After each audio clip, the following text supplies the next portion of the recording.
ಅಪ್ಪನಿಗೆ ಮೋಜು ಮಸ್ತಿ ಮಾಡುವ ಚಪಲ, ಮಗನಿಗೆ ಇರೋ ಆಸ್ತಿ ಉಳಿಸಿಕೊಳ್ಳುವ ಹಠ. ಯಾದಗಿರಿಯ ಗೋನಾಳದಲ್ಲಿ ಆಸ್ತಿಗಾಗಿ ಮರ್ಡರ್ ನಡೆದಿದೆ. ಅಪ್ಪನಿಗೆ ಮೋಜು ಮಸ್ತಿ ಮಾಡುವ ಚಪಲ, ಆ ಚಪಲ ಮಗನಿಗೆ ಸಾಕಷ್ಟು ತೊಂದರೆಯನ್ನ ಉಂಟು ಮಾಡಿತ್ತು. ಮಗ ಸಾಕಷ್ಟು ಬಾರಿ ತನ್ನ ತಂದೆಗೂ ಕೂಡ ಹೇಳಿದ್ದ, ಸರಿ ಮಾಡ್ಕೊಳ್ಳಿ ನಿಮ್ಮ ಬಿಹೇವಿಯರ್ ಅಂತ ಹೇಳಿ. ಆದ್ರೆ ಇಲ್ಲಿ ಮಗನಿಗೆ ಆಸ್ತಿ ಉಳಿಸಿಕೊಳ್ಳುವಂತಹ ಹಠ ಇತ್ತು. ಆ ಕಾರಣಕ್ಕಾಗಿಯೇ ಅಪ್ಪನನ್ನೇ ಮರ್ಡರ್ ಮಾಡಿದಾನೆ ಮಗ. ಆಸ್ತಿಗಾಗಿ ಬಿತ್ತು ಹೆತ್ತಪ್ಪನ ಹೆಣ. ಹಂತಕರು ಲಾಕ್ ಆಗಿದ್ದಾರೆ. ಅಪ್ಪನ ಹೆಣ ಬೀಳಿಸಲು ಆಂಧ್ರದ 4 ಈತ ಸುಪಾರಿ ಕೊಟ್ಟಿದ್ದ. 2.5 ಲಕ್ಷ ಹಣ ಕೊಟ್ಟು ಸುಪಾರಿಯನ್ನ ನೀಡಿದ್ದ ಕಿರಾತಕ ಮಗ. ಅಪ್ಪ ಹಂಪಣ್ಣ ಸಜ್ಜನ್ ಕೊಲೆಗೆ ಮಗ ನರ್ಸಾರೆಡ್ಡಿ ಸುಪಾರಿ ಕೊಟ್ಟಿದ್ದ. ಆಂಧ್ರದ ರಮೇಶ್, ಎಚ್ ವೀರೇಶ್, ಕೃಷ್ಣಾಜಿ ವೀರೇಶ್ಗೆ ಸುಪಾರಿಯನ್ನ ಕೂಡ ನೀಡಲಾಗಿತ್ತು. ಮಾರ್ಚ್ 12ರಂದು ಕೊಲೆಗೈದು ಎಸ್ಕೇಪ್ ಆಗಿದ್ರು ಈ ಕೊಲೆಗಡುಕರು. ಅಪ್ಪನ ಕೊಲೆಗೆ ಸುಪಾರಿ ಕೊಟ್ಟ ಮಗ ಸೇರಿದಂತೆ ಇದೀಗ 5 ಜೈಲು ಪಾಲಾಗಿದ್ದಾರೆ. ವಿಪರೀತ ಹೆಣ್ಣಿನ ಚಪಲಕ್ಕೆ ಬೇಸತ್ತು ಮಗನೇ ಅಪ್ಪನನ್ನ ಸಾಯಿಸೋದಕ್ಕೆ ಸುಪಾರಿಯನ್ನ ಕೊಟ್ಟಿದ್ದ. ಹುಡುಗಿಯರನ್ನ ಕರೆಸಿ ಸರಸ ಸಲ್ಲಾಪ ಆಡ್ತಾ ಇದ್ದ ಹಂಪಣ್ಣ.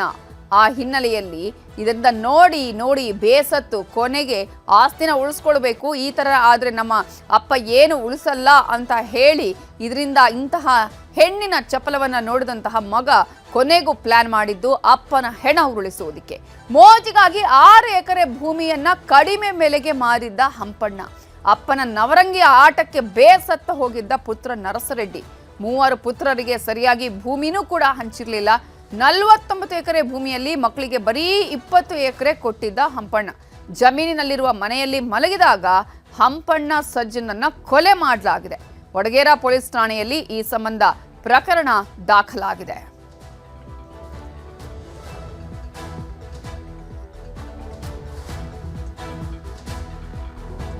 ಇದೇ ವಿಚಾರಕ್ಕೆ ಸಂಬಂಧಪಟ್ಟ ಹಾಗೆ ಇನ್ನಷ್ಟು ಡೀಟೇಲ್ಸ್ ಕೊಡೋದಕ್ಕೆ ನಮ್ಮ ರಿಪೋರ್ಟರ್ ಗಣೇಶ್ ಪಾಟೀಲ್ ಈಗ ಫೋನ್ ಸಂಪರ್ಕದಲ್ಲಿ ಜಾಯ್ನ್ ಆಗಿದ್ದಾರೆ.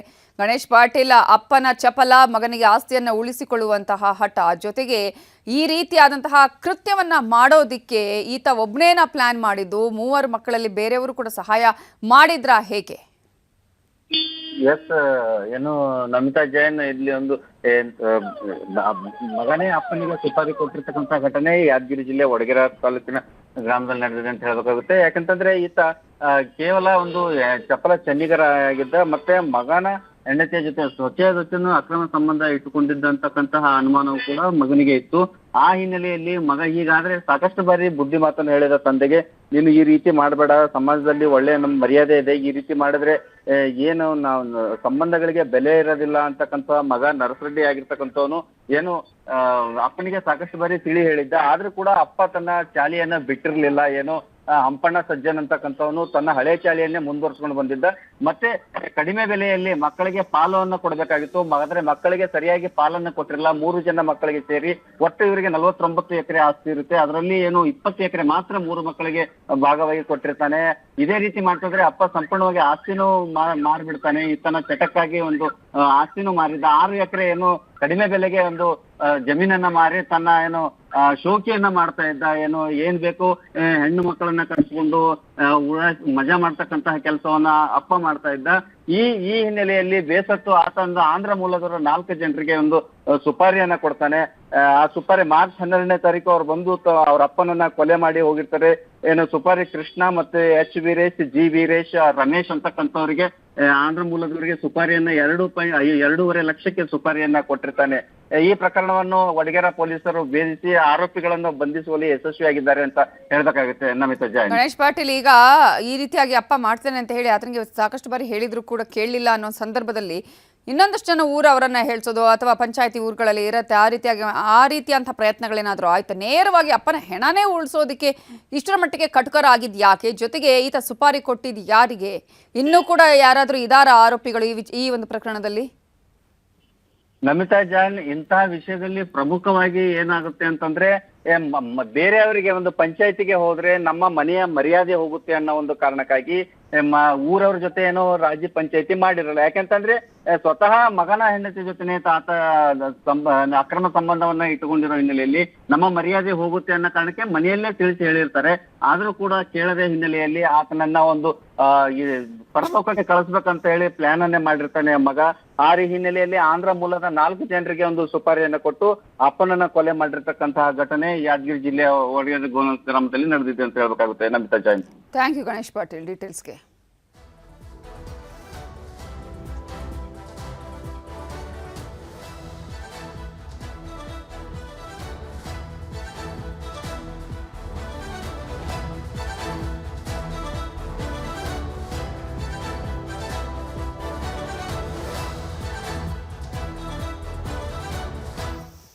ಮಹಾಯುದ್ಧ, ಜಾಗತಿಕ ತೈಲ ಬಿಕ್ಕಟ್ಟು, ಹರ್ಮುಜ್ಗೆ ಇರಾನ್ ಹೊಸ ರೂಲ್ಸ್, ಕೊತ ಅಂತಿರುವ ಮಧ್ಯಪ್ರಾಚ್ಯ. ಮಹಾಯುದ್ಧ ಡೇ 21.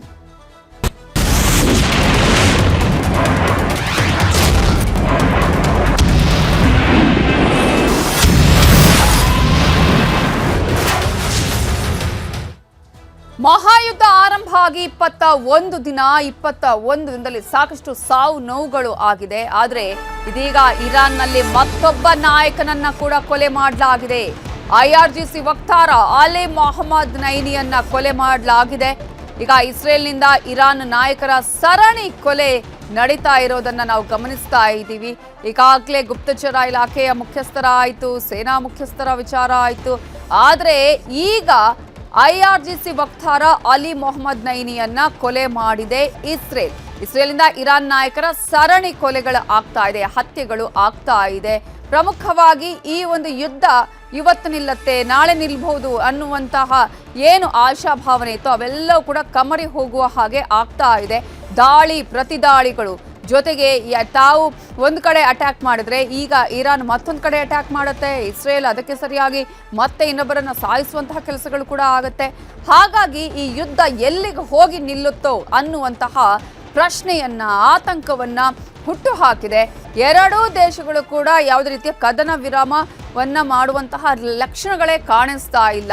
ಇಂತಹ ಸಂದರ್ಭದಲ್ಲಿ ಇದೀಗ ಇಸ್ರೇಲ್ನಿಂದ ಇರಾನ್ನ ಮತ್ತೊಬ್ಬ ನಾಯಕನನ್ನ ಈಗ ಹತ್ಯೆ ಮಾಡಲಾಗಿದೆ. IRGC ವಕ್ತಾರ ಅಲಿ ಮೊಹಮ್ಮದ್ ನೈನಿ ಸಾವನ್ನಪ್ಪಿದ್ದು ಇಸ್ರೇಲ್ನಿಂದ ಇರಾನ್ ನಾಯಕರ ಸರಣಿ ಕೊಲೆಯನ್ನ ನಡೆಸಲಾಗ್ತಾ ಇದೆ.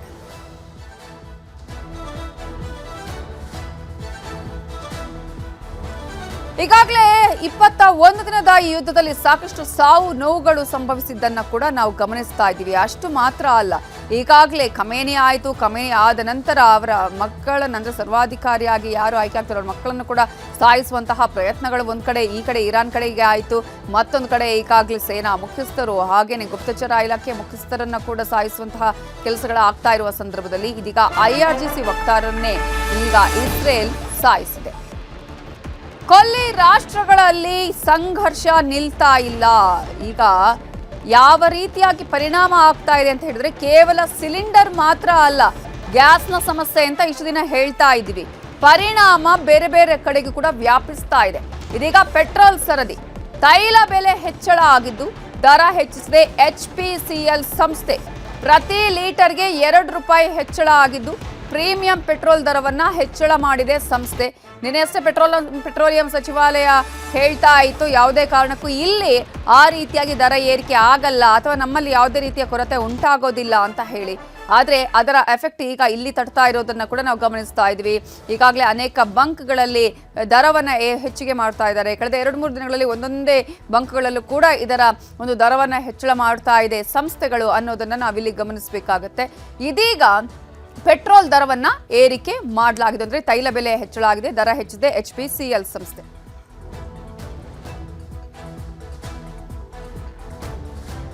ಇಸ್ರೇಲ್ ಮೇಲೆ ಇರಾನ್ನಿಂದ ಕ್ಷಿಪಣಿಗಳ ದಾಳಿಯನ್ನ ಮಾಡಲಾಗಿದೆ. ಇರಾನ್ ಕೂಡ ಪ್ರತಿ ದಾಳಿಯನ್ನ ಮಾಡ್ತಾನೆ ಇದೆ. ಇರಾನ್ ದಾಳಿಗೆ ಇಸ್ರೇಲ್ ಪ್ರತ್ಯುತ್ತರವನ್ನ ಕೊಟ್ಟಿದೆ. ಇರಾನ್ನ ಟೆಹರಾನ್ನ ಹಲವು ಕಡೆ ಕ್ಷಿಪಣಿಗಳಿಂದ ದಾಳಿಯಾಗಿದ್ದು ಮೂಲ ಸೌಕರ್ಯವನ್ನೇ ಗುರಿಯಾಗಿಸಿಕೊಂಡು ಇಲ್ಲಿ ಅಟ್ಯಾಕ್ ಅನ್ನ ಮಾಡಿರೋದು. ಈಗ ಇರಾನ್ನ ಟೆಹರಾನ್ನ ಹಲವು ಕಡೆ ಕ್ಷಿಪಣಿಗಳ ದಾಳಿ ಆಗ್ತಾ ಇದೆ. ಮೂಲ ಸೌಕರ್ಯವನ್ನ ಗುರಿಯಾಗಿಸಿಕೊಂಡು ಅಟ್ಯಾಕ್ ಅನ್ನ ಮಾಡಲಾಗಿದೆ. ಟೆಹರಾನ್ನ ಹಲವು ಕಡೆ ಸ್ಫೋಟದ ಸದ್ದು ಕೂಡ ಕೇಳಿ ಬಂದಿದ್ದು. ಇಲ್ಲಿ ಯಾವ ಅವಶ್ಯಕತೆಗಳಿದೆ, ಮೂಲ ಸೌಕರ್ಯಗಳಿದೆ, ಅದನ್ನೇ ನೇರವಾಗಿ ಹೊಡೆದ್ರೆ ಆರ್ಥಿಕ ಶಕ್ತಿ ಕುಂದುವ ರೀತಿಯಾಗಿ ಆಗುತ್ತೆ ಅಂತ ಇಸ್ರೇಲ್ ಈಗ ಮೂಲ ಸೌಕರ್ಯಗಳ ಮೇಲೇನೆ ಅಟ್ಯಾಕ್ ಮಾಡುವಂತಹ ಕೆಲಸವನ್ನ ಕೂಡ ಮಾಡ್ತಾ ಇದೆ. ಅನಿಲ ತೈಲ ಘಟಕಗಳನ್ನೇ ಟಾರ್ಗೆಟ್ ಮಾಡಿಕೊಂಡಿದೆ ಇರಾನ್. ಹೈಫಾದಲ್ಲಿನ ಇಸ್ರೇಲ್ನ ತೈಲ ಘಟಕಗಳ ಮೇಲೆ ದಾಳಿ ಮಾಡಿದ್ದು. ಹೈಫಾ ಇಂಧನ ತೈಲ ಘಟಕದ ಮೇಲೆ ಕ್ಷಿಪಣಿಗಳಿಂದ ದಾಳಿಯನ್ನ ಮಾಡಲಾಗಿದೆ. ಹೊತ್ತಿ ಉರಿತಾ ಇದೆ ಇಸ್ರೇಲ್ನ ಹೈಫಾ ತೈಲ ಘಟಕಗಳನ್ನು ಕೂಡ ಈಗಾಗಲೇ ಟಾರ್ಗೆಟ್ ಮಾಡಿಕೊಂಡಿರುವಂಥದ್ದು. ಅನಿಲ ತೈಲ ಘಟಕಗಳನ್ನೇ ಟಾರ್ಗೆಟ್ ಮಾಡಿ ಹಲವು ದಿನಗಳಿಂದಲೂ ಕೂಡ ಇರಾನ್ ಈಗಾಗಲೇ ದಾಳಿಯನ್ನ ಮಾಡ್ತಾ ಇದೆ. ಹೈಫಾದಲ್ಲಿನ ಇಸ್ರೇಲ್ನ ತೈಲ ಘಟಕವನ್ನ ಈಗ ಟಾರ್ಗೆಟ್ ಮಾಡಿ ಅಟ್ಯಾಕ್ ಅನ್ನ ಮಾಡಿದೆ ಇರಾನ್. ಹೈಫಾ ಇಂಧನ ತೈಲ ಘಟಕದ ಮೇಲೆ ಕ್ಷಿಪಣಿ ದಾಳಿಯಾಗಿದೆ. ಹೊತ್ತಿ ಉರಿತಾ ಇದೆ ಇಸ್ರೇಲ್ನ ಹೈಫಾ ತೈಲ ಘಟಕ. ಯಾವ ಒಂದು ಆರ್ಥಿಕತೆಯ ಭದ್ರ ಬುನಾದಿ ಇತ್ತು, ಇರಾನ್ಗೂ ಕೂಡ ಅಂತಹದ್ದೇ ಒಂದು ಟಾರ್ಗೆಟ್ ಅನ್ನ ಇಸ್ರೇಲ್ ಅಮೆರಿಕ ಇಟ್ಕೊಂಡಿದ್ದು ಹರ್ಮುಜ್ ಜಲಸಂಧಿ. ಆದರೆ ಈಗ ತೈಲ ಘಟಕಗಳನ್ನೇ ಇರಾನ್ ಕೂಡ ಟಾರ್ಗೆಟ್ ಮಾಡಿಕೊಂಡಿದೆ. ಕುವೈತ್ ಮೇಲೂ ಇರಾನ್ ಘೋರ ದಾಳಿಯನ್ನ ಮಾಡಿದೆ. ಕುವೈತ್ನ ತೈಲ ಸಂಸ್ಕರಣಾ ಘಟಕದ ಮೇಲೆ ದಾಳಿಯನ್ನ ನಡೆಸಲಾಗಿದೆ. ಕುವೈತ್ ಮೇಲೂ ಕೂಡ ಇರಾನ್ ಇದೀಗ ದಾಳಿಯನ್ನ ಮಾಡಿರೋದು. ಕುವೈತ್ನಲ್ಲಿರುವಂತಹ ತೈಲ ಸಂಸ್ಕರಣಾ ಘಟಕದ ಮೇಲೆ ದಾಳಿಯಾಗಿದ್ದು ಕ್ಷಿಪಣಿ ಹಾಗೂ ಡ್ರೋನ್ಗಳಿಂದ ಭಯಾನಕ ಅಟ್ಯಾಕ್ ಅನ್ನ ಮಾಡಲಾಗಿದೆ. ಮಿನಾ ಅಬ್ದುಲ್ಲಾ ಸಂಸ್ಕರಣಾಗಾರದ ಮೇಲೆ ಅಟ್ಯಾಕ್ ಅನ್ನ ಮಾಡಿದ್ದು ಇರಾನ್ ದಾಳಿಗೆ ತೈಲ ಸಂಸ್ಕರಣಾ ಘಟಕ ಹೊತ್ತಿ ಉರಿತಾ ಇದೆ. ಯಾವುದೇ ಕಾರಣಕ್ಕೂ ಈ ಯುದ್ಧ ಅಂತೂ ನಿಲ್ಲುವ ಲಕ್ಷಣಗಳು ಕಾಣಿಸ್ತಾ ಇಲ್ಲ. ಯಾವಾಗ ಯುದ್ಧ ಆರಂಭ ಆಯಿತೋ ಅಟ್ಲೀಸ್ಟ್ ಸ್ವಲ್ಪ ದಿನದಲ್ಲಿ ಈ ಒಂದು ಯುದ್ಧ ನಿಲ್ಲಬಹುದು ಅನ್ನುವಂತಹ ಯೋಚನೆ ಇತ್ತು. ಇವತ್ತಿಗೆ 21ನೇ ದಿನ, ಇನ್ನೂ ಕೂಡ ಯುದ್ಧ ಮುಂದುವರಿತಾನೇ ಇದೆ. ಪ್ರತಿಯೊಂದು ಟಾರ್ಗೆಟ್ ಮಾಡಿಕೊಂಡೇ ಈಗಾಗಲೇ ಇರಾನ್ ಆಗಿರ್ಬೋದು ಇಸ್ರೇಲ್ ದಾಳಿಯನ್ನ ಕಂಟಿನ್ಯೂ ಮಾಡ್ತಾ ಇದೆ. ತೈಲ ಸಂಸ್ಕರಣಾ ಘಟಕ ಇಸ್ರೇಲ್ ಇದನ್ನೇ ಇರಾನ್ ಸೇನೆ ದಾಳಿಯನ್ನ ಮಾಡಿರೋದು ಟಾರ್ಗೆಟ್ ಮಾಡಿಕೊಂಡು. ಜೊತೆಗೆ ಈಗಾಗಲೇ ಮೂಲ ಸೌಕರ್ಯಗಳ ಟಾರ್ಗೆಟ್ ಇಟ್ಕೊಂಡು ಇಸ್ರೇಲ್ ಇರಾನ್ ಮೇಲೆ ದಾಳಿಯನ್ನ ಮಾಡಿದೆ.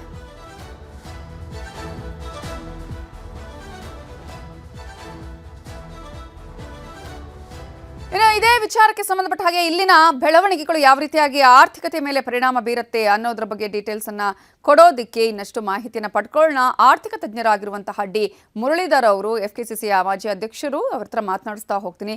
ಮುರಳೀಧರ್ ಅವರೇ ನಮಸ್ತೆ. ನಮಸ್ಕಾರ ಮೇಡಮ್. ಈಗಾಗಲೇ ಇಸ್ರಾಲ್ ಇರಾನ್ನ ವಾರ್ ದೊಡ್ಡ ಮಟ್ಟದಲ್ಲಿ ಅಲ್ಲೇ ಆರ್ಥಿಕತೆಯ ಮೇಲೆ ಪರಿಣಾಮ ಬೀಳ್ತಾ ಇದೆ. ಅಟ್ ದ ಸೇಮ್ ಟೈಮ್ ಇತರೆ ರಾಷ್ಟ್ರಗಳ ಮೇಲೂ ಕೂಡ ಸಾಕಷ್ಟು ಸಮಸ್ಯೆಗೆ ಕಾರಣ ಆಗ್ತಾ ಇದೆ. ಭಾರತದ ವಿಚಾರದಲ್ಲಿ ಗಮನಿಸ್ತಾ ಹೋಗೋದಾದ್ರೆ ಯಾವ ರೀತಿಯಾಗಿ ಪರಿಣಾಮ ಆಗ್ತದೆ? ಆಲ್ರೆಡಿ ನಾವು ಸಿಲಿಂಡರ್, ಪೆಟ್ರೋಲ್ಗಳ ವಿಚಾರ, ತೈಲದ ವಿಚಾರಗಳ ಬಗ್ಗೆ ಮಾತನಾಡ್ತಾ ಇದ್ವಿ. ಹೇಗೆ ಈ ಒಂದು ಪರಿಣಾಮಗಳು ಇದೀಗ ಭಾರತದ ಮೇಲೆ ಆಗತ್ತೆ ಅಂತ ಹೇಳ್ತೀರಿ? ಖಂಡಿತವಾಗಿ ಇವಾಗ ಇನ್ನು ಹೆಚ್ಚಿನ ಅಂತ ಯಾರು ಗೆಸ್ಟ್ ಮಾಡ್ಲಿಕ್ಕೆ ಯಾರು ಇದಾನಿಗೆ ಹತ್ರ ಶಸ್ತ್ರಗಳು ಕೆಪಾಸಿಟಿ ಟು ಅಂತ ಯಾರು ಎಕ್ಸ್ಪೆಕ್ಟ್ ಮಾಡಿಲ್ಲ. ಒಂದೇ ವಿಷಯ ಹೇಳೋದು, ಸಪೋರ್ಟ್ ಮಾಡಿರೋ ಅಮಾಜ್ ಅವರೇ ಮುರಳೀಧರ್ ಸರ್, ಒಂದೇ ಒಂದು ನಿಮಿಷ, ನಿಮ್ಮ ಧ್ವನಿ ಸರಿಯಾಗಿ ಕೇಳಿಸ್ತಾ ಇಲ್ಲ, ಮತ್ತೆ ರೀಕನೆಕ್ಟ್ ಮಾಡ್ತೀವಿ. ಅರಬ್ ರಾಷ್ಟ್ರಗಳ ಮೇಲೆ ಇರಾನ್ ದಾಳಿಯನ್ನ ಮಾಡ್ತಾ ಇದೆ. ಇದರ ಪರಿಣಾಮ ಬೇರೆ ಬೇರೆ ರಾಷ್ಟ್ರಗಳ ಮೇಲೂ ಕೂಡ ಆಗ್ತಾ ಇದೆ. ಕೈಗಾರಿಕೆಗಳ ಮೇಲೆ ಆಗ್ತಾ ಇದೆ, ಸ್ಮಾಲ್ ಸ್ಕೇಲ್ ಸೆಕ್ಟರ್ಗಳ ಮೇಲೆ ಆಗ್ತಾ ಇದೆ. ಇದನ್ನೇ ನಂಬ್ಕೊಂಡಂತವರು ಈಗ ಸಿಲಿಂಡರ್ನ ವಿಚಾರವನ್ನ ನಾವು ನೋಡ್ತಾ ಇದ್ವಿ. ಇದೀಗ ಪೆಟ್ರೋಲಿಯಂ ಉತ್ಪನ್ನಗಳ ಮೇಲೂ ಕೂಡ ದರ ಏರಿಕೆಯ ಬಿಸಿ. ತೈಲ ಘಟಕಗಳನ್ನ ಈಗಾಗಲೇ ಇರಾನ್ ಟಾರ್ಗೆಟ್ ಮಾಡ್ಕೊಂಡು ದಾಳಿ ಮಾಡ್ತಾ ಇದೆ. ಹಾಗಾದ್ರೆ ಮುಂದೆ ಇತರೆ ದೇಶಗಳ ಪರಿಸ್ಥಿತಿ ಏನು? ಈಗ ಇದನ್ನೇ ನಂಬಿಕೊಂಡಂತಹ ದೇಶಗಳಿಗೆ ಯಾವ ರೀತಿಯಾಗಿ ಇದು ಸಾಕಷ್ಟು ಸಂಕಷ್ಟವನ್ನು ಉಂಟು ಮಾಡುತ್ತೆ ಅನ್ನೋದ್ರ ಬಗ್ಗೆ ಕೂಡ ನಾವು ಮಾತನಾಡ್ತಾ ಇದ್ವಿ. ಕೊಲ್ಲಿ ರಾಷ್ಟ್ರಗಳಲ್ಲಿ ಸಂಘರ್ಷ ಯಾವುದೇ ಕಾರಣಕ್ಕೂ ನಿಲ್ಲುವ ಲಕ್ಷಣಗಳು ಕಾಣಿಸ್ತಾ ಇಲ್ಲ. ಸಿಲಿಂಡರ್ ಸಮಸ್ಯೆಯಿಂದಾಗಿ ಎಲ್ಲ ಆಲ್ಮೋಸ್ಟ್ ಇದನ್ನೇ ನಂಬಿಕೊಂಡಂತಹ ಉದ್ಯಮಗಳು ಆಗಿರ್ಬೋದು, ಕೈಗಾರಿಕೆಗಳು ಸಾಕಷ್ಟು ಬಂದ್ ಆಗ್ತಾ ಇರುವಂತಹ ದೃಶ್ಯಗಳನ್ನು ನಾವು ನೋಡ್ತಾ ಇದೀವಿ. ಎಲ್ಲೋ ಒಂದು ಕಡೆ ಯುದ್ಧ ಆದರೆ ನಮಗೇನು ಸಮಸ್ಯೆ ಅನ್ನುವಂತಹ ಪರಿಸ್ಥಿತಿ ಈಗ ಇಲ್ಲ. ಕಾರಣ ಆಯಾ ದೇಶಗಳಲ್ಲಿ ಆಮದು ರಫ್ತಾಗುವಂತಹ ವಿಚಾರ ಪ್ರತಿಯೊಂದು ದೇಶದ ಮೇಲೂ ಕೂಡ ಅದರ ಪರಿಣಾಮ ಬೀರುತ್ತೆ. ಅದೇ ರೀತಿಯಾಗಿ ಇದೀಗ ಭಾರತದ ಮೇಲೂ ಕೂಡ ಇದರ ಪರಿಣಾಮ ಬೀರ್ತಾ ಇರುವಂಥದ್ದು. ಈಗ ಪೆಟ್ರೋಲ್ ಬೆಲೆ ಏರಿಕೆ ಆಗುವಂತಹ ಎಲ್ಲ ಲಕ್ಷಣಗಳು ಕಾಣಿಸ್ತಾ ಇದೆ. ಆಲ್ಮೋಸ್ಟ್ ಕೆಲವು ಕಡೆಗಳಲ್ಲಿ 2 ರಿಂದ 3 ರೂಪಾಯಿ ದರವನ್ನ ಏರಿಕೆ ಮಾಡಲಾಗಿದೆ. ಈಗ ಮೊನ್ನೆನೇ ಹೇಳ್ತಾ ಇದ್ರು ಅನೇಕ ಗ್ರಾಹಕರು ಕೂಡ, ಯಾಕಂತ ಹೇಳಿದ್ರೆ ನಾವು ಪೆಟ್ರೋಲ್ ಬಂಕಿಗೆ ಹೋದ್ರೆ ಆಲ್ರೆಡಿ ನಮಗೆ ಗೊತ್ತಿಲ್ಲದಂಗೆ 2-3 ರೂಪಾಯಿ ಜಾಸ್ತಿ ಆಗಿದೆ ಅನ್ನುವ ವಿಚಾರವನ್ನ ಹೇಳ್ತಾ ಇದ್ರು. ಬಟ್ ಪೆಟ್ರೋಲಿಯಂ ಸಚಿವಾಲಯ ಹೇಳ್ತಾ ಇದೆ ಸದ್ಯಕ್ಕಂತೂ ಭಾರತದ ಮೇಲೆ ಅದರ ಬಗ್ಗೆ ಯಾವುದೇ ರೀತಿಯ ಎಫೆಕ್ಟ್ ಆಗೋದಿಲ್ಲ, ಪರಿಣಾಮ ಆಗೋದಿಲ್ಲ ಅನ್ನುವಂತಹ ವಿಚಾರವನ್ನ ಹೇಳ್ತಾ ಇದ್ರು. ನೋಡೋಣ ಈಗ ಈ ಒಂದು ಪರಿಣಾಮ ಯಾವ್ಯಾವ ರೀತಿಯಾಗಿ ಎಫೆಕ್ಟ್ಗಳಿಗೆ ಕಾರಣ ಆಗುತ್ತೆ ಅನ್ನೋದು. ಇದೇ ವಿಚಾರಕ್ಕೆ ಸಂಬಂಧಪಟ್ಟ ಹಾಗೆ ಮತ್ತೆ ಡಿ ಮುರಳೀಧರ್ ಅವರು ನಮಗೆ ಕನೆಕ್ಟ್ ಆಗಿದ್ದಾರೆ. ಮುರಳೀಧರ್ ಸರ್, ನೀವು ಹೇಳ್ತಾ ಇದ್ರಿ, ಆಗ್ಲೇ ಮಾತನಾಡೋದು ಕೇಳಿಸ್ಲಿಲ್ಲ, ಪರಿಣಾಮಗಳು ಯಾವ ರೀತಿಯಾಗಿ ಆಗ್ತಾ ಇದೆ ಅನ್ನೋದರ ಬಗ್ಗೆ, ಕೈಗಾರಿಕೆಗಳ ಮೇಲೆ ಯಾವ ರೀತಿಯಾಗಿ ಈಗ ಪರಿಣಾಮವನ್ನು ಉಂಟು ಮಾಡ್ತಾ ಇದೆ? ನೋಡಿ, ಆಗ್ಲೇ LPG ಸಿಗದೆ ಇದ್ರೋದ್ರಿಂದ small scale industries, medium scale ಇಂಡಸ್ಟ್ರೀಸ್ಗೆ ತುಂಬಾ ತೊಂದರೆ ಆಗ್ತಾ ಇದೆ. ಎಕ್ಸ್ಪೋರ್ಟ್ ಆರ್ಡರ್ಸ್ ಪೆಂಡಿಂಗ್ ಇದ್ದಿದ್ದೆಲ್ಲ ಸ್ವಲ್ಪ ಕ್ಯಾನ್ಸಲ್ ಮಾಡ್ತಾ ಇದ್ದಾರೆ. ಯುರೋಪ್ ಅಲ್ಲಿ ಅಂತೂ ಆರ್ಡರ್ಸ್ ಅನ್ನ ಪೋಸ್ಟ್ಪೋನ್ ಮಾಡ್ತಾ ಇದ್ದಾರೆ. ನಾವು ಮೆಟೀರಿಯಲ್ ಎಲ್ಲ ತಯಾರಿ ಮಾಡಿ ಇಟ್ಕೊಂಡಿದ್ದೀವಿ, ಆದ್ರೆ ಅವ್ರು ಇವಾಗ್ಲೇ ಕಳಿಸ್ಬೇಡಿ, ನಮ್ಗೆ ತೊಂದರೆ ಆಗ್ತಾ ಇದೆ ಅಂತ ಅವರು ಹೇಳ್ತಾ ಇದ್ದಾರೆ. ಅದರಿಂದ ಈ ಪರಿಣಾಮ ಫಸ್ಟ್ ನಮಗೆ ಇಂಟರ್ನ್ಯಾಷನಲ್ ಬಿಸ್ನೆಸ್ ಅಲ್ಲಿ ಪೆಟ್ಟು ಬೀಳುತ್ತೆ. ಆಮೇಲೆ ಇಂಡಿಯನ್ ಎಕಾನಮಿ ಮೇಲೂ ಸ್ಲೋ ಆಗಿ ಡೊಮೆಸ್ಟಿಕ್ ಮಾರ್ಕೆಟ್ ಅಲ್ಲೂ ಇದಕ್ಕೆ ಪರಿಣಾಮ ಇರುತ್ತೆ. ಈಗಾಗಲೇ ಅನೇಕ ಕೈಗಾರಿಕೆಗಳು, ನಾವು ಸಿಲಿಂಡರ್ನಿಂದಾಗಿ ಅನೇಕ ಕೈಗಾರಿಕೆಗಳು, ಪೀಣ್ಯದಲ್ಲೂ ಕೂಡ ಅನೇಕ ಸ್ಮಾಲ್ ಸ್ಕೇಲ್ ಸೆಕ್ಟರ್, ನೀವು ಹೇಳಿದಂಗೆ ಮೀಡಿಯಂ ಸ್ಕೇಲ್ ಸೆಕ್ಟರ್ಗಳಲ್ಲಿರುವಂತಹ ಇಂಡಸ್ಟ್ರಿಗಳಿಗೆ ಮೇಲೆ ಪರಿಣಾಮ ಬಿದ್ದು ಕ್ಲೋಸೇ ಮಾಡುವಂತಹ ಪರಿಸ್ಥಿತಿ ನಿರ್ಮಾಣ ಆಗಿದೆ. ಬಟ್ ಆ ಪರಿಣಾಮ ಕೈಗಾರಿಕೆಗಳ ಮೇಲೆ ಆಲ್ರೆಡಿ ಆರಂಭ ಆಗಿದೆ ಅಂತ ಅನ್ಸುತ್ತಾ, ಹೇಗೆ?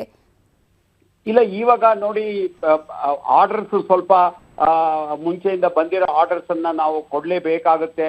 ನಮಗೆ ಕಷ್ಟ ಇದ್ರೂ ನಾವು ಕಸ್ಟಮರ್ಸ್ಗೆ ಸ್ಯಾಟಿಸ್ಫೈ ಮಾಡಬೇಕಾಗುತ್ತೆ. ಅದರಿಂದ ಯಾಕೋ ಕಷ್ಟಪಟ್ಟು ಬೇರೆ ಮಾರ್ಕೆಟ್ ಇಂದ LPG ತರಿಸ್ಕೊಂಡು ಏನೋ ಮಾಡ್ತಾ ಇದ್ದಾರೆ. ಆದ್ರೆ ಈಗಲೇ ಮುಂದೆ ಹೋದ್ರೆ ತುಂಬಾ ಕಷ್ಟ ಆಗುತ್ತೆ. ಈಗಾಗಲೇ ಪೆಟ್ರೋಲಿಯಂ ವಿಚಾರಕ್ಕೆ ಸಂಬಂಧಪಟ್ಟ ಹಾಗೇನೂ ಕೂಡ ನಾವು ನೋಡ್ತಾ ಹೋದ್ರೆ ಅದರ ಎಫೆಕ್ಟ್ ತನ್ನಿಂದ ನಿಧಾನಕ್ಕೆ ಈಗಾಗಲೇ ಕಾಣ್ತಾ ಇದೆ. ಕಾರಣ ತೈಲ ಘಟಕಗಳ ಮೇಲೇನೆ ಟಾರ್ಗೆಟ್ ಮಾಡಿಕೊಂಡು ದಾಳಿಗಳು ಆಗ್ತಾ ಇದೆ. ಈಗ ಅದನ್ನೇ ನಾವು ನಂಬ್ಕೊಂಡಿಲ್ಲ ಅಂತ ಹೇಳಿದ್ರು ಕೂಡ ಬೇರೆ ದೇಶಗಳ ಮೇಲೂ ಅದರ ಪರಿಣಾಮ ಅದು ನೇರವಾಗಿ ನೆಕ್ಸ್ಟ್ ಭಾರತಕ್ಕೂ ಕೂಡ ಆಗುವಂತಹ ಸಾಧ್ಯತೆಗಳು ಇರುತ್ತಲ್ಲ ಅಂತ ಹೇಳಿ. ಅದೇ ಇವಾಗ ಹೇಳದ್ನಲ್ಲ, ಬೇರೆ ದೇಶಗಳು ಅವರ ಆರ್ಥಿಕ ಪರಿಸ್ಥಿತಿ ಕುಸಿಯೋದ್ರಿಂದ ಆಗ್ಲೇ ಅವರು ನಮ್ಮ ಕಡೆಯಿಂದ ಇಂಪೋರ್ಟ್ ಮಾಡೋದೆಲ್ಲ ಸ್ವಲ್ಪ ಸ್ಲೋ ಡೌನ್ ಮಾಡಿದ್ದಾರೆ. ಆರ್ಡರ್ಸ್ ಅಲ್ಲೆಲ್ಲ ಪೋಸ್ಟ್ಪೋನ್ ಮಾಡಿದ್ದಾರೆ.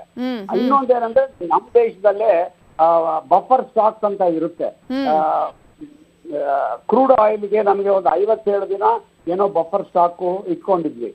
ಅದನ್ನ ಸ್ಲೋ ಆಗಿ ಸರ್ಕಾರ ಹಣದುಬ್ಬರ ಜಾಸ್ತಿ ಆಗ್ಬಾರ್ದು, ತೊಂದರೆ ಆಗ್ಬಾರ್ದು ಅಂದ್ಬಿಟ್ಟು ಅದನ್ನ ಯೂಸ್ ಮಾಡ್ತಾ ಇರ್ತಾರೆ. ಆದ್ರೆ ಇವಾಗ ನಮಗೆ ಬರ್ತಾ ಇರೋ ತೈಲ ಸಾಲದು, ನಮಗೆ ಬೇಕಾಗಿರೋ ತೈಲ ಅಷ್ಟು ಬರ್ತಾ ಇಲ್ಲ. ಬಫರ್ ಸ್ಟಾಕ್ ಇಂದ ಯೂಸ್ ಮಾಡ್ತಾ ಇದ್ದಾರೆ. ಇದೇ ತರ ಯುದ್ಧ ಮುಂದೆ ಹೊರದ್ರೆ ಇನ್ನೊಂದು 10 ದಿನ 15 ದಿವಸ ಆದ್ರೂ ಏನ್ ತೊಂದರೆ ಇಲ್ಲ. ಅದಕ್ಕಿಂತ ಜಾಸ್ತಿ ಆದ್ರೆ ಇದು ಶಾರ್ಟೇಜ್, ಎಲ್ಲಾ ಕಡೆ shortage, petrol shortage, diesel shortage ಎಲ್ಲ ಒಂದು ಬರ್ಲಿಕ್ಕೆ ಒಂದು ಸಾಧ್ಯ ಇದೆ. ಆವಾಗ ಏನಾಗುತ್ತೆ ಅಂದ್ರೆ ಹಣದುಬ್ಬರ ಜಾಸ್ತಿ ಆಗುತ್ತೆ, ಬ್ಲಾಕ್ ಮಾರ್ಕೆಟ್ ಜಾಸ್ತಿ ಆಗುತ್ತೆ, ಎಲ್ಲ ಪ್ರತಿಯೊಂದು ಆಕ್ಟಿವಿಟಿ ಮೇಲೇನೂ ಇದು ಪರಿಣಾಮ ಬೀಳುತ್ತೆ. ಆಗ ದುಡ್ಡಿದ್ದವರಿಗೆ ಅಷ್ಟೇ ಅನ್ನೋ ಪರಿಸ್ಥಿತಿ ನಿರ್ಮಾಣ ಆಗುತ್ತೇನೋ? ಇಲ್ಲ, ಎಲ್ರಿಗೂ ತೊಂದರೆ ಆಗುತ್ತೆ. ಅಲ್ಲ, ಈಗ ಬ್ಲಾಕ್ ಮಾರ್ಕೆಟ್ ಅಲ್ಲಿ ಅಟ್ಲೀಸ್ಟ್ ಕೆಲವರೆಲ್ಲ ಸಿಲಿಂಡರ್ ಗಳನ್ನ 3,000, 4,000 ರೂಪಾಯಿ, 5,000 ಕೊಟ್ಟು ತಗೊಳ್ಳೇಬೇಕು, ಅನಿವಾರ್ಯ ಅಂತ ತಗೊಳ್ತಾರೆ. ಏನಿಲ್ಲದವ್ರು ಮುಚ್ಚುತ್ತಾನೆ ಇದ್ದಾರೆ. ಆ ರೀತಿಯ ಪರಿಸ್ಥಿತಿ ಕೂಡ ನಿರ್ಮಾಣ ಆಗಬಹುದು ಅಂತ ಹೇಳಿ. ಆಗ್ಲೇ ಇವಾಗ ಕಮರ್ಷಿಯಲ್ LPG ಸಿಲಿಂಡರ್ಸ್ ಆಗ್ಲೇ ಸ್ವಲ್ಪ ಬ್ಲಾಕ್ ಮಾರ್ಕೆಟ್ ಆಗ್ತಾ ಇದೆ, ಅದು ಕಾಣ್ತಾನೆ ಇದೀವಿ. ಇವಾಗ ನಾವು ಆರ್ಡರ್ಸ್ ತಗೊಂಡಿರ್ತೀವಿ ಎಕ್ಸ್ಪೋರ್ಟ್ಗೆ, ಅವರಿಗೆ ನಾವು ಡೆಲಿವರಿ ಮಾಡ್ಲೇಬೇಕಾಗುತ್ತೆ. ಡೊಮೆಸ್ಟಿಕ್ ಮಾರ್ಕೆಟ್ ಅಲ್ಲೂ ಆರ್ಡರ್ಸ್ ತಗೊಂಡಿರ್ತೀವಿ, ನಾವು ಪ್ರೈಸ್ ಜಾಸ್ತಿ ಮಾಡಕ್ ಆಗಲ್ಲ. ಅದರಿಂದ ಇವಾಗ ಆಗ್ಲೇ ನೋಡ್ತಾ ಇದ್ದೀವಿ, 1 ಏಪ್ರಿಲ್ ಇಂದ ಎಲ್ಲ ಪ್ಯಾಕಿಂಗ್ ಮೆಟೀರಿಯಲ್ಸ್ ಇರಲಿ, ಯಾವುದು ಪೆಟ್ರೋಲ್ ಬೇಸ್ಡ್ ಪ್ರಾಡಕ್ಟ್ಸ್ ಇರಲಿ, ಎಲ್ಲದಕ್ಕೂ ಪ್ರೈಸಸ್ 20 ಇಂದ 25% ವರೆಗೂ ಜಾಸ್ತಿ ಆಗಿದೆ. ಸೊ ಅದರಿಂದ ಖಂಡಿತವಾಗಿ ಇದು ನೆಕ್ಸ್ಟ್ ಮಂತ್ ಅಲ್ಲಿ ನಮಗೆ ಒಂದು ಅಡ್ವರ್ಸ್ ಇಂಪ್ಯಾಕ್ಟ್ ಇದ್ದೇ ಇರುತ್ತೆ. Fine, thank you. ದಾವಣಗೆರೆ ದಕ್ಷಿಣ ಕ್ಷೇತ್ರದ ಟಿಕೆಟ್ ಯಾರಿಗೆ? ಉಸ್ತುವಾರಿ ಮೀಟಿಂಗ್, ಯಾರಿಗೆ ಟಿಕೆಟ್ ಫಿಕ್ಸ್? ಶ್ಯಾಮ್ನೂರು ಕುಟುಂಬದಿಂದ ಒತ್ತಡ ತಂತ್ರಾನ, ಮೇನಿ ಸಮರ.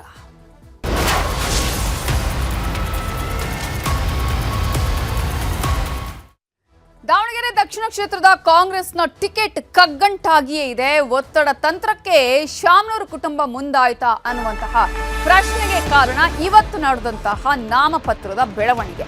ಅಥವಾ ಟಿಕೆಟ್ ಸಿಗೋದು ಬಹುತೇಕ ಫಿಕ್ಸ್ ಆಗಿದೆಯಾ? ಟಿಕೆಟ್ ಘೋಷಣೆಗೂ ಮೊದಲೇ ನಾಮಪತ್ರ ಸಲ್ಲಿಕೆ ಮಾಡಿದ್ದು ಅದೇ ಕಾರಣಕ್ಕೇನಾ ಅನ್ನುವಂತಹ ಪ್ರಶ್ನೆ ಇದೆ. ನಾಮಪತ್ರ ಸಲ್ಲಿಸಿದ್ದಾರೆ ಸಮರ್ಥ ಮಲ್ಲಿಕಾರ್ಜುನ್. ಆದ್ರೆ ಈಗ ಇನ್ನೂ ಕೂಡ ಬಿ ಫಾರ್ಮ್ ಕೊಟ್ಟಿಲ್ಲ, ಟಿಕೆಟ್ ಅನ್ನ ಪಕ್ಷ ಘೋಷಣೆ ಮಾಡಿಲ್ಲ. ಇಂತಹ ಸಂದರ್ಭದಲ್ಲಿ ಶಾಮನೂರು ಶಿವಶಂಕರಪ್ಪ ಮೊಮ್ಮಗ ಸಮರ್ಥ ಆಲ್ರೆಡಿ ನಾಮಪತ್ರವನ್ನ ಸಲ್ಲಿಕೆ ಮಾಡಿರುವಂಥದ್ದು. ತಾಯಿಯ ಜೊತೆ ಪ್ರಭಾ ಮಲ್ಲಿಕಾರ್ಜುನ್ ಅವರ ಜೊತೆಗೆ ತೆರಳಿ ನಾಮಪತ್ರ ಸಲ್ಲಿಸಿದ್ದಾರೆ ಸಮರ್ಥ. ಸಾಂಕೇತಿಕವಾಗಿ ನಾಮಪತ್ರ ಸಲ್ಲಿಸಿದ್ದಾರೆ ಸಮರ್ಥ. ಜ್ಯೋತಿಷ್ಯರು ಹೇಳಿದ್ರಂತೆ ಅಮೃತ ನಾಮ ಕಾಲ ಇದೆಯಲ್ಲ, ಆ ಒಂದು ಕಾಲದಲ್ಲಿ ನೀವು ಆ ಒಂದು ನಾಮಪತ್ರವನ್ನು ಸಲ್ಲಿಕೆ ಮಾಡಿ ಅಂತ ಹೇಳಿ. ಹಾಗಾಗಿ ಜ್ಯೋತಿಷ್ಯರ ಸಲಹೆಯ ಮೇರೆಗೆ ಸಮರ್ಥ ನಾಮಪತ್ರ ಸಲ್ಲಿಸಿದ್ದಾರೆ. ಟಿಕೆಟ್ ಸಿಗುತ್ತೆ, ಗೆಲ್ಲುವ ವಿಶ್ವಾಸನೂ ಇದೆ ಅಂತ ಹೇಳಿ ಇದೀಗ ಸಮರ್ಥ ವಿಶ್ವಾಸವನ್ನ ವ್ಯಕ್ತಪಡಿಸಿದ್ದಾರೆ. 2 ನಾಮಪತ್ರ ಸಲ್ಲಿಸಿದ್ದಾರೆ ಸಮರ್ಥ ಶಾಮನೂರ್. ಕಾಂಗ್ರೆಸ್ ಅಭ್ಯರ್ಥಿಯಾಗಿ ಮತ್ತೊಂದು ಪಕ್ಷೇತರನಾಗಿ ನಾಮಪತ್ರವನ್ನ ಸಲ್ಲಿಸಿದ್ದಾರೆ. ಸಂಸದೆ ಪ್ರಭಾ ಮಲ್ಲಿಕಾರ್ಜುನ್, ಮಾಜಿ ಮೇಯರ್ ಗೋಣಪ್ಪ ಸಾಥ್ ಕೊಟ್ಟಿದ್ದಾರೆ. ಸಾಂಕೇತಿಕವಾಗಿ ನಾಮಪತ್ರವನ್ನು ಸಲ್ಲಿಸಿರುವಂತಹ ಸಮರ್ಥ ಜ್ಯೋತಿಷರ ಸಲಹೆ ಮೇರೆಗೆ ನಾಮಪತ್ರವನ್ನ ಇವತ್ತು ಸಲ್ಲಿಸಿದ್ದಾರೆ. ಅಮೃತ ಸಿದ್ಧಿ ಯೋಗ ಇದೆ ಅಂತ ಸಮರ್ಥಗೆ ಜ್ಯೋತಿಷ್ಯರು ಹೇಳಿದ್ರಂತೆ. ಈ ಹಿನ್ನೆಲೆ ಸಚಿವ ಮಲ್ಲಿಕಾರ್ಜುನ ಖರ್ಗೆ ಸಮರ್ಥ ನಾಮಪತ್ರವನ್ನ ಸಲ್ಲಿಕೆ ಮಾಡಿದ್ದಾರೆ. ಟಿಕೆಟ್ ಘೋಷಣೆಗೂ ಮುನ್ನವೇ ಸಮರ್ಥ ನಾಮಪತ್ರ ಸಲ್ಲಿಸಿರೋದು ಬಹಳ ಕುತೂಹಲಕ್ಕೆ ಕಾರಣ ಆಗಿದೆ. ಇವತ್ತು ನಾವು ಯುಗಾದಿ ಹಬ್ಬದ, ರಂಜಾನ್ ಹಬ್ಬದ ಆರ್ಥಿಕ ಶುಭಾಶಯಗಳು ಅಂತ ಹೇಳಕ್ಕೆ ಇಷ್ಟಪಡ್ತೀವಿ. ಇವತ್ತು 2 ದಿನಗಳು ಕೂಡಿವೆ, ಭಾಳ ಒಳ್ಳೆಯ ದಿನ. ನಾವು ನಮ್ಮ ಪಾರ್ಟಿಯ ಕಾರ್ಯಕರ್ತರು, ಯುವಕರು, ಆಮೇಲೆ ಎಲ್ಲ ವರ್ಗದ ನಾಗರಿಕನ ಆಶೀರ್ವಾದ ಆಮೇಲೆ ಬೆಂಬಲ ಪಡ್ಕೊಂಡು ನಮ್ಮ ಅಜ್ಜರು ಶಾಮನೂರು ಶಿವಶಂಕರಪ್ಪ ಅವರು, ಆಮೇಲೆ ನಮ್ಮ ನಗರ ದೇವತೆ ದುರ್ಗಮ್ಮನ್ನ ಮನಸ್ಸಿನಲ್ಲಿ ಇಟ್ಕೊಂಡು ಇವತ್ತು ನಾಮಿನೇಷನ್ ಫೈಲ್ ಮಾಡ್ತೀವಿ. ಪಕ್ಷೇತರವಾಗಿ ಮಾಡ್ತೀವಿ ಸರ್. ಬಿ ಫಾರಂ ಇನ್ನೂ ಸಿಕ್ಕಿಲ್ಲ. ಕಾಂಗ್ರೆಸ್ ಶಾಮನೂರು ಶಿವಶಂಕರಪ್ಪರ ಬಗ್ಗೆ ನೀವು ಓದಿರಾ? ಕಾಂಗ್ರೆಸ್ ಕಟ್ಟಿರೋದೇ ಅವರಿಗೆ ಮಧ್ಯ ಕರ್ನಾಟಕದಲ್ಲಿ. ಹ್ಞೂ ರೀ, ಆಗುತ್ತೆ ರೀ, ಇವತ್ತಿಲ್ಲ ಅಂದರೆ ನಾಳೆ ಆಗುತ್ತೆ. ನಮ್ಮ ಪಾರ್ಟಿ ಕಾರ್ಯಕರ್ತರು, ಯುವಕರು ಎಲ್ಲರಿಗೂ ಕಾನ್ಫಿಡೆನ್ಸ್ ಐತಿ ನಮಗೆ ಸಿಗ್ತತೆ ಅಂತ. ನಾವೀಗ ಇವತ್ತು ಒಳ್ಳೆಯ ದಿನ ಅಂತ ಇವತ್ತೇ ಸಾಂಕೇತಿಕ. ಹ್ಞೂ ರೀ. ಇನ್ನೇನು ಬಿ ಫಾರ್ಮ್ ಬಂದಮೇಲೆ ಅಧಿಕೃತವಾಗಿ ಸೋಮವಾರ ಫೈಲ್ ಮಾಡ್ತಾ ಇದ್ದೀವಿ. ಹಿಂದೆ ಕೂಡ ಅಪ್ಪಾಜಿಯವರು ಫೈಲ್ ಮಾಡಿದ್ದಾರೆ ವಿದೌಟ್ ಬಿ ಫಾರ್ಮ್. ಯಾಕಂದರೆ ಜನರ ಬೆಂಬಲ ಅಷ್ಟಿದೆ, ನಿರೀಕ್ಷೆಗಳಿದ್ದಾವೆ. ಅಪ್ಪಾಜಿ ಮಾಡಿದಂಥ ಅಭಿವೃದ್ಧಿ ಕೆಲಸಗಳೇ ಒಂದು ರಕ್ಷಾ ಕವಚದ ರೀತಿಯಲ್ಲಿ ಅಪ್ಪಾಜಿ ನಮಗೆಲ್ಲ ಕೆಲಸ ಮಾಡ್ತಾ ಇದೆ. ಯುವಕರಲ್ಲಿ ಅವ್ರದ್ದೇ ಆದಂತಹ ಒಂದು ದೃಷ್ಟಿಕೋನ ಇರುತ್ತೆ.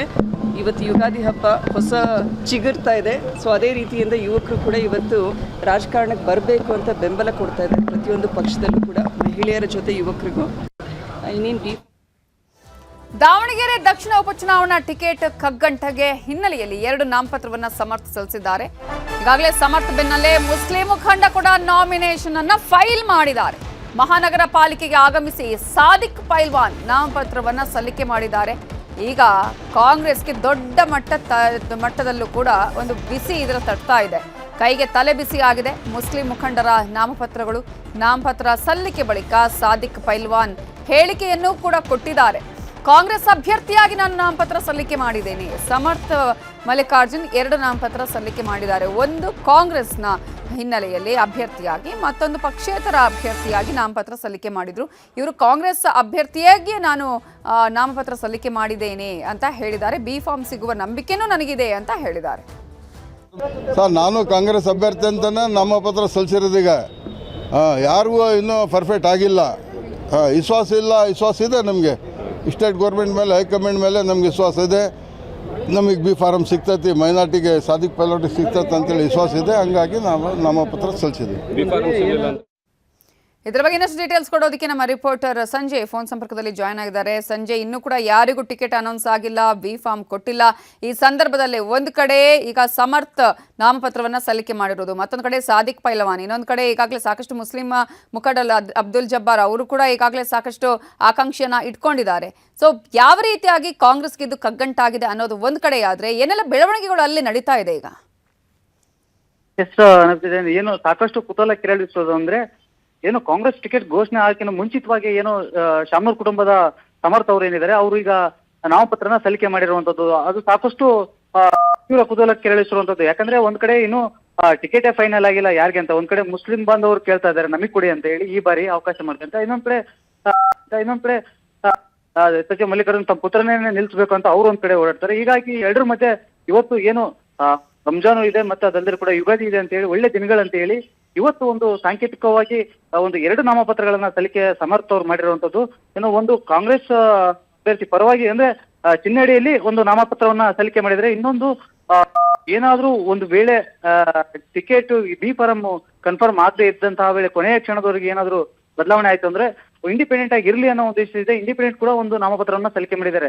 ಅಂದ್ರೆ ಎಲ್ಲ ಒಂದ್ ಕಡೆ ಟಿಕೆಟ್ ಕನ್ಫರ್ಮ್ ಆದ್ರೆ ಕಾಂಗ್ರೆಸ್ ಇಂದ, ಇಲ್ಲದೆ ಇದ್ರೆ ಏನಾದ್ರು ಇಂಡಿಪೆಂಡೆಂಟ್ ಆಗಿ ನಿಲ್ತಾರ ಅನ್ನೋ ಒಂದು ಕುತೂಹಲ ಚರ್ಚೆ ಕೂಡ ಸಾಕಷ್ಟು ನಡೀತಾ ಇದೆ. ಅದಲ್ಲದೆ ಕೂಡ ಈ ಬೆನ್ನಲ್ಲೇ ಈಗ ಮುಸ್ಲಿಮರು ಕೂಡ ಏನು ಸಾದಿಕ್ ಪೈಲ್ವಾನ್ ಅಂತ ಹೇಳಿ ಅವರು ಮುಸ್ಲಿಂ ಸಮಾಜದ ಮುಖಂಡರು ಅವರು ಕೂಡ ಬಂದು ಈಗ ನಾಮಪತ್ರ ಸಲ್ಲಿಕೆ ಮಾಡಿದ್ದಾರೆ. ಅವರು ಕೂಡ ಏನು ನಮ್ಮ ಮುಸ್ಲಿಂ ಅವರಿಗೆ ಈ ಬಾರಿ ಒಂದು ಬಿ ಫಾರಂ ಸಿಗುತ್ತೆ, ಸೋಮವಾರ ಕನ್ಫರ್ಮ್ ಆಗಿ ನಾವೆಲ್ಲ ಸಮುದಾಯದ ಜನರು ಬಂದು ನಾವು ಕೂಡ ಇನ್ನೊಂದು ಬಾರಿ ಏನು ನಾಮಪತ್ರವನ್ನ ಸಲ್ಲಿಕೆ ಮಾಡ್ತೀವಿ ಅಂತ ಹೇಳಿ ಅವರು ವಿಶ್ವಾಸವನ್ನು ವ್ಯಕ್ತಪಡಿಸಿದ್ದಾರೆ. ಅದೆಲ್ಲ ಕೂಡ ಎಲ್ಲರ ಮಧ್ಯೆ ಕೂಡ ಇನ್ನೊಂದಿಷ್ಟು ಜನ, ಒಂದು 4-5 ಜನ ಈಗಾಗಲೇ ಮುಸ್ಲಿಂ ಬೇರೆ ಬೇರೆ ಕೂಡ ಏನು ಬಂದು ಅವರು ಕೂಡ ನಾಮಪತ್ರವನ್ನ ಸಲ್ಲಿಸಿದ್ದಾರೆ. ಒಟ್ಟಾರೆ ಇವತ್ತು ಏನು ಬೆಳಗಿನ ಕೂಡ ಇಲ್ಲಿ ಒಟ್ಟು ಒಂದು 10 ನಾಮಪತ್ರಗಳು ಸಲ್ಲಿಕೆ ಆಗಿದೆ. ಅದರಲ್ಲಿ ಈಗಾಗಲೇ ಸಮರ್ಥ ಅವರು 2 ನಾಮಪತ್ರಗಳನ್ನ ಸಲ್ಲಿಕೆ ಮಾಡಿರುವಂತದ್ದು. ಇನ್ನು ಓಕೆ, ಥ್ಯಾಂಕ್ ಯು ಸಂಜಯ್ ಡೀಟೇಲ್ಸ್ಗೆ. ಉಪಚುನಾವಣೆಗೆ ಕಾಂಗ್ರೆಸ್ ಅಭ್ಯರ್ಥಿ ಆಯ್ಕೆಯ ವಿಚಾರಕ್ಕೆ ಸಂಬಂಧಪಟ್ಟ ಹಾಗೆ ಉಸ್ತುವಾರಿ ಸುರ್ಜೇವಾಲಾ ಅವರ ನೇತೃತ್ವದಲ್ಲಿ ಮೀಟಿಂಗ್ ಅನ್ನು ಕರೆಯಲಾಗಿದೆ. 2 ಕ್ಷೇತ್ರಗಳ ಅಭ್ಯರ್ಥಿಗಳು ಇವತ್ತೇ ಫೈನಲ್ ಆಗುವ ಸಾಧ್ಯತೆ ಇದೆ. ಈಗ ಬಾಗಲಕೋಟೆ, ಮತ್ತೊಂದು ಕಡೆ ಇನ್ನು ಈಗ ದಾವಣಗೆರೆ ದಕ್ಷಿಣ, 2 ಕಡೆಯಲ್ಲೂ ಕಾಂಗ್ರೆಸ್ಗೆ ಟಿಕೆಟ್ ಯಾರಿಗೆ ಕೊಡೋದು ಅನ್ನೋದೇ ತಲೆಬಿಸಿ ಆಗಿದೆ. ಒಂದು ಕಡೆ ಬಾಗಲಕೋಟೆಯಲ್ಲಿ ಮೇಟಿ ಕುಟುಂಬಸ್ಥರ ನಡುವೆನೇ ದೊಡ್ಡ ಮಟ್ಟದ ಫೈಟ್ ಇರುವಂಥದ್ದು. ಮತ್ತೊಂದು ಕಡೆ ಈಗ ಇಲ್ಲಿ ಈ ಸಲ ಮುಸ್ಲಿಮರಿಗೆ ಕೊಡಬೇಕು ದಾವಣಗೆರೆಯಲ್ಲಿ ಅನ್ನೋದು ದೊಡ್ಡ ಮಟ್ಟದ ಕೂಗು ಕೇಳಿ ಬರ್ತಾ ಇದೆ. ಇಲ್ಲ, ಇದು ಮೊದಲಿಂದಲೂ ಕೂಡ ನಮ್ಮ ಕ್ಷೇತ್ರ, ಇದು ನಾವೇ ಇಲ್ಲಿ ನಿಂತು ಗೆಲ್ಲಿಸ್ತೀವಿ ಅಂತ ಹೇಳಿ ಶಾಮನೂರು ಕುಟುಂಬದವರು ಹೇಳ್ತಾ ಇರೋದು. ಅದೇ ಕಾರಣಕ್ಕಾಗಿ ಇವತ್ತು ಇಲ್ಲಿ ಟಿಕೆಟ್ ಫೈಟ್ ಕೂಡ ನಡೆದಿದೆ, ನಾಮಪತ್ರಗಳ ಸಲ್ಲಿಕೆಯ ಭರಾಟೆ ಕೂಡ ಆಗಿದೆ. ಸೊ ಕೆಪಿಸಿಸಿ ಸರ್ವೆಯ ವರದಿಯನ್ನ ಆಧರಿಸಿ ಟಿಕೆಟ್ ಫೈನಲ್ ಅನ್ನ ಮಾಡಲಾಗುತ್ತೆ. ಮೇಟಿ ಕುಟುಂಬದಲ್ಲಿ ಯಾರಿಗೆ ಹೈಕಮಾಂಡ್ ಮಣೆ ಹಾಕತ್ತೆ ಅನ್ನುವ ಕುತೂಹಲ ಆದರೆ ದಾವಣಗೆರೆಯಲ್ಲಿ ಯಾರಿಗೆ ಟಿಕೆಟ್ ಸಿಗುತ್ತೆ ಅನ್ನುವಂತಹ ಕುತೂಹಲವೂ ಇದೆ. ಸಿಎಂ ಡಿಸಿಎಂ ಜೊತೆ ಟಿಕೆಟ್ ವಿಚಾರವಾಗಿ ಸುರ್ಜೇವಾಲಾ ಚರ್ಚಿಸಲಿದ್ದಾರೆ. ಎಸ್ ಮಲ್ಲಿಕಾರ್ಜುನ್, ಸಂಸದೆ ಪ್ರಭಾ ಮಲ್ಲಿಕಾರ್ಜುನ್ಗೂ ಸಭೆಗೆ ಆಹ್ವಾನವನ್ನ ನೀಡಿದ್ದಾರೆ.